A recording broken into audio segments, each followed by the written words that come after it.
वहीं दूसरी ओर हरियाणा में निकाय चुनाव को लेकर राजनीतिक माहौल गर्म है।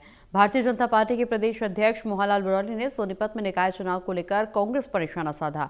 कहा कि कांग्रेस को जनता नकार चुकी है। निकाय चुनाव में बीजेपी की नीतियों पर जनता एक बार फिर से मोहर लगाने वाली है।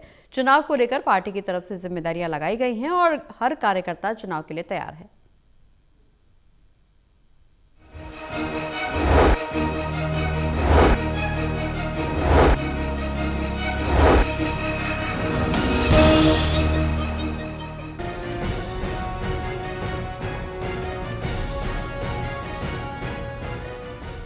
हरियाणा में 7 निकायों में होने वाले चुनावों की तैयारियां जोर शोर से शुरू हो गई हैं। अब किसी भी दिन चुनाव की घोषणा हो सकती है। बीजेपी ने 7 निकायों के चुनाव के लिए प्रभारियों की घोषणा करके पार्टी के 7 मंत्रियों को जिम्मेदारी सौंपी है। बीजेपी प्रदेश अध्यक्ष मोहनलाल ब्रौली ने सोनीपत में निकाय चुनाव को लेकर कहा कि पार्टी चुनाव चाहे छोटा हो या बड़ा, हर चुनाव को गंभीरता से लड़ती है और हमने निकाय चुनाव को लेकर पार्टी पदाधिकारी मंत्रियों को नियुक्त किया है।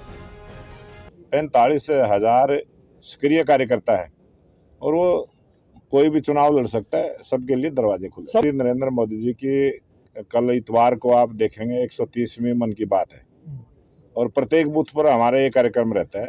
भारतीय जनता पार्टी बूथ से लेके प्रत्येक बूथ पर एक्टिव मूड में रहती है और भारतीय जनता पार्टी का बूथ मजबूत तो चुनाव भी मजबूत।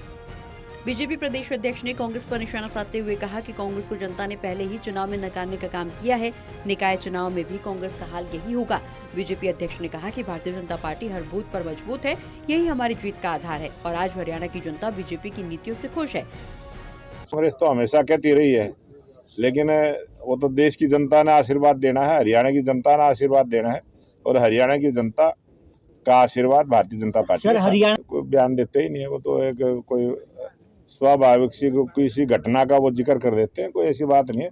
सतीश नानड़ जी तो हमारे प्रभारी हैं, यहाँ के प्रदेश के उपाध्यक्ष हैं और वो हर जगह काम करते हैं और यहाँ भी अब ड्यूटी लगी है। बहरहाल निकाय चुनाव को लेकर पार्टी ने मंत्रियों और पदाधिकारियों को जिम्मेदारी दी है। इस कदम से माना जा रहा है कि सत्ता में होने के बावजूद पार्टी इन चुनावों के लिए गंभीर है और मजबूती से चुनाव में उतरेगी। सोनीपत से कविता शर्मा की रिपोर्ट।